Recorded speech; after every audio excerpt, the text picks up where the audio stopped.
Bugun men yosh oilalarimizga mo'ljallangan metroga yaqingina joyda 2 xonali 3-etajda joylashgan kvartiramizni e'tiborlaringizga havola etaman. Sizlarga aytgan xonadonimiz shu xonadonimiz bo'ladi. Ko'rib turganingizdek kattagina zal.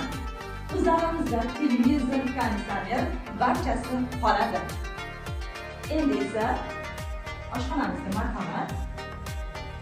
Oshxonamizdagi ko'rib turgan barcha jihozlarimiz hammasi qoladi. Bu xonadonimizning balkoni ham kattagina, shinamgina xonadonimiz. Endi esa keyingi xonamiz bu spalni bo'ladi.